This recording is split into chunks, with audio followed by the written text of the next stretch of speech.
अब तीसरे मार्ग के बारे में हम एक्सप्लोर करते हैं, जो है एमबीबीएस इन यूएसए। इस मार्ग में एक बात है, ये शुरुआत में बहुत कठिन है, बहुत स्टीप है, और इस वीडियो में ठीक से नहीं बताया गया यहाँ पर जाके ये मार्ग यहाँ पर मिल जाएगा, यहाँ पर ये मार्ग मिल जाएगा। जो इंडिया से एमबीबीएस शुरू कर रहे हैं उनके लिए ये मार्ग शुरुआत में बहुत कठिन है, एकदम स्टीप चढ़ाई है, उसके बाद सरल होता है। इंडिया में भी एमबीबीएस करके ये मार्ग पर लोग चढ़े हैं। शुरुआत में ये मार्ग इंडिया में एमबीबीएस करने के बाद भी सरल था, अभी बहुत मुश्किल हो गया है। उसके बारे में हम चर्चा करेंगे कि क्यों। देखिए, एमबीबीएस इन यूएसए के बारे में चर्चा करें उससे पहले मैं एक थोड़ा आपको ब्रीफ दे दूं वहां का एजुकेशन स्ट्रक्चर का। इंडिया में 12th साइंस के बाद आप एलिजिबल होते हो एमबीबीएस में एडमिशन लेने के लिए, जो आपका 5.5 साल का हो। यूएस में 12th साइंस के बाद आपको बीएससी करना है, ये होगा 3 साल का, और उसके बाद आप एलिजिबल होगे MD doctor in medicine degree के लिए, जो second entry level degree programme है, लेकिन it is equivalent to MBBS in India, और उसका कोर्स स्ट्रक्चर भी इंडिया में एमबीबीएस के समान है, बस वो डिग्री का नाम एमडी है, और उसकी एलिजिबिलिटी क्राइटेरिया है बीएससी या तो फिर एसोसिएट डिग्री। आधा बीएससी को एसोसिएट डिग्री कहते हैं। 90 credit hours of BSc is associate degree and 130 to 140 credit hours is full bachelor's of science degree। तो अगर इंडिया में 12th साइंस कंप्लीट करके आपको यूएस में एमबीबीएस में एडमिशन लेना है, तो आपको सबसे पहले तो टॉफेल की एग्जाम देनी है, जो टफ नहीं है। ये एग्जाम देने के बाद आपको यूएस की किसी भी बीएससी कॉलेज के लिए अप्लाई करना है, और आपको 4 साल का वहां पर बीएससी करना है। कुछ कॉलेज में 3 साल का है, अधिकतर कॉलेज में बीएससी 4 साल का रहेगा आपका। तो ये आपको बीएससी करना है यूएस में। इसमें भी एडमिशन लेना मुश्किल नहीं है। तो यहाँ तक तो आप मार्ग पे सरलता से आगे बढ़े, टॉफेल की एग्जाम दे दी और फिर यूएस की बीएससी कॉलेज में एडमिशन ले लिया। उसके बाद पूरे ही बीएससी के दौरान आपको 3.8 का जीपीए मेंटेन करना है। इंडिया में हम 100 में से मार्क्स लाते हैं कि परसेंटेज लाते हैं, वैसे यूएस में जीपीए होता है जो 4 में से दिया जाता है। अगर आपको यूएस में एमबीबीएस में एडमिशन चाहिए तो डेटा ये कहता है कि आपको मिनिमम 3.8 का जीपीए मेंटेन करना ही करना है। This is very very very tough. मैं असंभव शब्द या इम्प्रॉबेबल शब्द का यूज कर रहा हूं, असंभव या इम्पॉसिबल का यूज नहीं कर रहा हूं, but it is almost improbable. असंभव नहीं है बट इम्प्रॉबेबल है।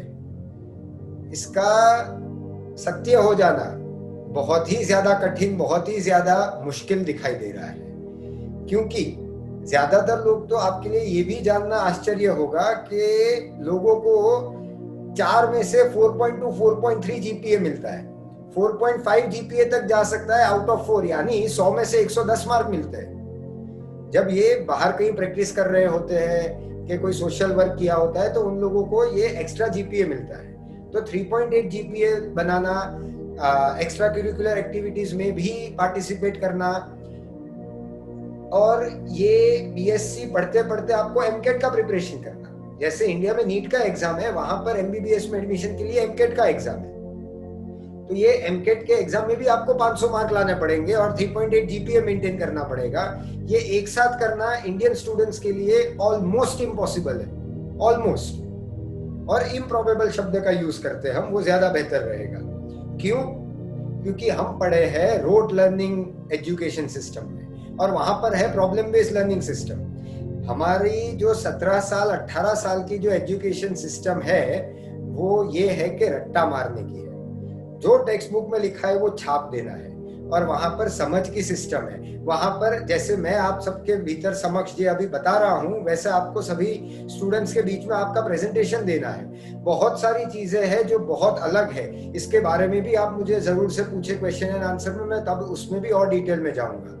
तो मार्क जब शुरू किया हमने, टॉफेल पहले तो देनी पड़ेगी जो बहुत सरल है, फिर 4 साल बीएससी करना है यूएस में। ये पास होना सरल है, लेकिन इसमें 3.8 जीपीए मेंटेन करना सिर्फ एक टाइम सेमिस्टर में नहीं, हर एक सेमिस्टर में ये मेंटेन करना ये बहुत मुश्किल है, बहुत मुश्किल है। और उसके बाद एमकेट की तैयारी भी करना इसी दौरान, और उसके दौरान आप एमकेट की एग्जाम दे दो, और ये एमकेट की एग्जाम में भी 500 से अधिक मार्क लाना, ये बहुत ही ज्यादा डिफिकल्ट है। ये आ जाने के बाद भी ये हो जाएगा कि आपको जब आप अप्लाई करोगे अमेरिका की मेडिकल कॉलेज में, तब आपको एक इंटरव्यू के लिए बुलाया जाएगा। ये इंटरव्यू भी आपको एस करना है, ये इंटरव्यू में भी आपको उत्तीर्ण होना है। अब खास ध्यान रखिए, एमबीबीएस इन यूएसए जिस मार्ग पर आप चले हो, वो मार्ग पर इसलिए चले हो कि आपको यूएस में एमबीबीएस करना है और ना ही के बीएससी। बीएससी तक का मार्क आपका अश्योर्ड हो गया। बीएससी के बाद एमबीबीएस में जो आपको एडमिशन लेना है, ये जो आपका पड़ाव है, ये अश्योर्ड नहीं है। This is not guaranteed that you will get admission in medical college in United States after you complete your BSc. Even if you score 500 in MCAT and get 3.8 GPA, because ये भी पूछना जरूर है, क्यों ऐसा? मैंने कहा पहले कि इंडिया में एमबीबीएस की 75,000 सीट है और पीजी की 30,000 सीट है। यूएस में उल्टा है, एमबीबीएस की 18,000 सीट है और पीजी की उनके पास 35,000 सीट है। इसका मतलब ये हुआ कि पीजी की सीट्स उनके पास डबल है। हमारी 5,000 साल पुरानी सभ्यता है, उनकी शायद 500-800 साल पुरानी सभ्यता है, लेकिन पूरे विश्व पे वो आज राज कर रहे हैं, तो उसका कोई तो कारण होगा। हमारी भी अभी एजुकेशन पद्धति बदल रही है, उम्मीद करता हूँ यहाँ पर भी बदले। तो यूएस में ये लोग क्या करते हैं कि पूरे दुनिया में से जितने भी अच्छे डॉक्टर्स हैं, वो सबको लेके वहां पर पीजी कराते हैं, ताकि फिर वहां पर ही वो लोग प्रैक्टिस कर पाए और उनके सिटीजन को अच्छा हेल्थ केयर दे पाए। हमारे यहाँ उल्टा है, 35,000 पीजी सीट्स के सामने 75,000 एमबीबीएस की सीट्स, और वहां पर 18,000 एमबीबीएस की सीट्स के सामने 35,000 पीजी की सीट्स है। तो एमबीबीएस में वहां के सिटीजन्स को ही एडमिशन मिलता है ज्यादातर। बहुत ही रेयरली ऐसा होता है कि बाहर के लोगों को इसमें एडमिशन मिला हो, बहुत बहुत बहुत रेयरली। तो ये भी आपके लिए जानना आवश्यक है कि शुरुआत में जो मैंने कहा कि आपको जो पढ़ाई करनी है वो कितना स्टीप है, कितना डिफिकल्ट है। This is really very difficult and improbable. ये मार्ग पे चलने के लिए आपको बहुत ज्यादा डिटर्मिनेशन और हार्डवर्क चाहिए होगा। तो ये आप मान के जान के ही फिर आगे बढ़े। अगेन वहां पे जो एमबीबीएस है उसे एमडी डॉक्टर ऑफ मेडिसिन कहते हैं। एमडी डॉक्टर ऑफ मेडिसिन से आप ये भ्रम में मत आ जाइएगा कि ये पीजी डिग्री है, जिसे हम पीजी कहते हैं, एमएस या एमडी मेडिसिन या एमएस ऑर्थोपेडिक, वो सबको वो लोग रेसिडेंसी बोलते हैं। तो ये आपको स्ट्रक्चर के बारे में थोड़ी जानकारी मिली। यहाँ पर आगे बढ़े, अगर आपको यूएस में एमबीबीएस में एडमिशन मिल गया, यानी एमडी डॉक्टर ऑफ मेडिसिन में एडमिशन मिल गया, फिर ये मार्ग आपके लिए इतना सरल है, इतना बड़ा 4 लेन भी नहीं, मैं कहूँगा 8 लेन भी नहीं, 16 लेन हाईवे हो जाएगा। आप सीधे सीधा चले जाएंगे और फिर आपके लिए चढ़ाई ऊपर की नहीं है। ये मानिए कि आप फिर नीचे आ रहे हो, उसी स्पीड से आप ऊपर जाओगे। फिर आपके लिए शिखर पे पहुंचना इतना सरल है जितना किसी बच्चे के लिए मुस्कुराना सरल है। इतना सरल है जितने सरलता से एक बच्चा रो भी देता है और उतनी ही सरलता से फिर मुस्कुरा भी देता है। फिर आपका मार्ग एकदम क्लियर हो गया, फिर आपके मार्ग में कोई कांटा नहीं, फुल है। फिर आपको 2 साल यूएस में बेसिक साइंस करना है, जो मैंने कहा कि आप एक कॉलेज के अंदर, क्लासरूम के अंदर पढ़ाई करेंगे। ये कंप्लीट करने के बाद आप यूएसएमएलई स्टेप 1 की एग्जाम दोगे। ये एग्जाम मोर और लेस हर एक बच्चा पास कर देगा, कोई भी फेल नहीं करेगा। यूएसएमएलई स्टेप 1 की एग्जाम पास करने के बाद आप 2 साल क्लिनिकल रोटेशन करोगे।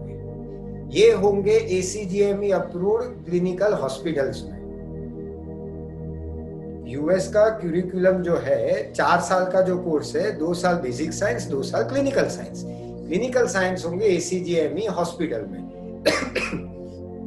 इंडिया में पहले हॉस्पिटल बनाना जरूरी है, फिर कॉलेज बनता है 1 साल के बाद मिनिमम। वहां पर कॉलेज और हॉस्पिटल दो दो अलग अलग एंटिटी है, एक ही कैंपस में होगी तो भी रजिस्टर्ड अलग एंटिटी से होगी। और टीचिंग हॉस्पिटल को एसीजीएमई रेगुलेट करेगा, और इसमें आपको टीचर्स होंगे, प्रिसेप्टर्स होंगे, उन्हें प्रिसेप्टर्स बोलते हैं वहां पर, जो आपको पूरा ज्ञान देंगे गायनेकोलॉजी का, पीडियाट्रिक्स का, मेडिसिन का, आपको संपूर्ण ज्ञान मिलेगा। और हर एक इंडिविजुअल रोटेशन, जैसे कि आपने मेडिसिन का रोटेशन किया, उसके बाद एक एग्जाम होगी एनबीएमई की। NBME is the same board which takes USMLE step 1 and step 2 exam. After every semester of basic science आपको एक एनबीएमई की एग्जाम देनी होगी। This NBME exam would prepare you for your step 1 exam, which is also conducted by the same NBME board. Similarly, during your clinical rotations, after you complete each clinical rotation, that is, after you finish your rotation, that is 12 weeks of clinical rotations in medicine, you will appear for a NBME exam for medicine. After you finish your 8 weeks of gynec rotations, you will appear for an NBME exam on gynecology. These would prepare you for step 2. यहाँ पर आपको delivery भी करवानी है, patients की देखना भी है, सर्जरी भी कराना है, फिर आपको स्टेप 2 की एग्जाम देनी है। यहाँ पर भी मोर और लेस हर कोई पास हो जाएगा। ये स्टेप 2 की एग्जाम देने के बाद आप यूएस में पीजी के लिए अप्लाई कर पाओगे, जिसे यूएस में कहते हैं रेसिडेंसी।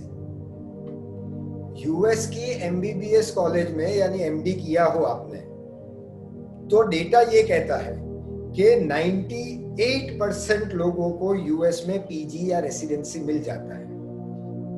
फिर से रिपीट करूंगा, अगर आपने यूएस की मेडिकल कॉलेज से एमबीबीएस यानी डॉक्टर ऑफ मेडिसिन किया है, तो 98% लोगों को यूएस में पीजी मिल जाएगा। क्यों? फिर से याद कीजिए आप, 17,000 एमबीबीएस की सीट है और 35,000 पीजी की सीट है। उनके पास बॉटलनेक प्रॉब्लम है, उल्टा है, वो बुद्धिमान लोग हैं, उन्हें पता है कि कैसे हेल्थ केयर अच्छा रखना है कि उनके सिटीजन को सबसे बेस्ट हेल्थ केयर मिले। और दूसरा, यूएस में जनरल प्रैक्टिस नहीं कर सकते हो, सिर्फ एमबीबीएस या ये डॉक्टर ऑफ मेडिसिन कंप्लीट करने के बाद आप एज ए डॉक्टर प्रैक्टिस नहीं कर पाओगे।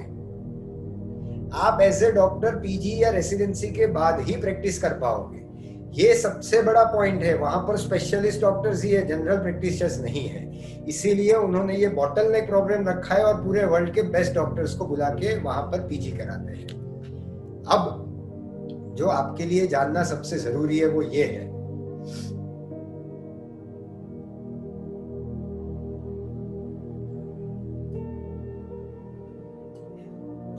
कि 98% of graduates from medical schools in USA would get residency in USA.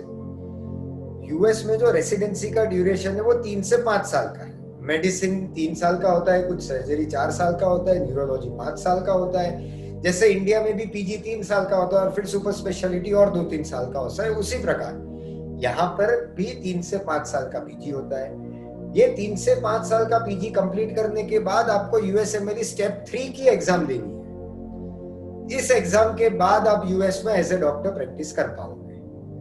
अब सबसे इंपॉर्टेंट पॉइंट ये है, मैंने पहले के 2 मार्क की आलोचना बहुत की, उस मार्क के अच्छे पॉइंट्स ज्यादा नहीं बता पाया। ये मार्क कठिन है लेकिन इसका एक अच्छा पॉइंट मैं आपको बताता हूं। यूएस का पीजी इज एब्सोल्युटली फ्री। एक भी पैसा आपको ट्यूशन फीस के तौर पर नहीं देना है। It is absolutely free and on top of that, students would earn a minimum of $48,000 per year as stipend।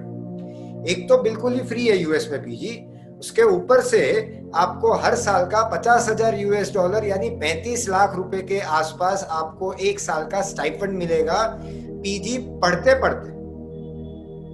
और यूएस में पीजी जैसे ही आपका खत्म हो जाएगा, उसके बाद जो स्टार्टिंग सैलरी है, ये अगेन मैं रिपीट कर रहा हूं, स्टार्टिंग सैलरी और ये मिनिमम सैलरी वो है $200,000 यानी तकरीबन 1.5 से 2 करोड़ रुपए। एक साल का पीजी खत्म करके आप तुरंत कमाओगे। ये आपको सैलरी मिलेगी जहां पर आप 6 घंटे 8 घंटे एज ए डॉक्टर प्रैक्टिस करोगे और ये मिनिमम है। जनरली 3 से 5 साल बाद हर एक डॉक्टर $1 मिलियन मिनिमम कमाएगा। प्राइवेट प्रैक्टिस में तो कितना भी आप कमा लो, $1 मिलियन यानी 7 करोड़ रुपए, 200 to 300,000 $, यानी 2 से 1.5 से 3 करोड़ रुपए। ये आप 26, 27, 28 साल की उम्र में डॉक्टर बन के पास होके तुरंत कमाओगे। आपको किसी हॉस्पिटल में इन्वेस्ट करने की कोई आवश्यकता नहीं है, आपको कोई लैंड नहीं खरीदना, आपको कोई हॉस्पिटल नहीं बनानी, आपको किसी को पगार नहीं देना है, आपको पैसा मिलेगा। ये जानना, ये पॉइंट बहुत ज्यादा जरूरी है। इसके बारे में भी आप मुझे आगे के हमारे जो स्लाइड्स आए उसमें आप जरूर से पूछिए।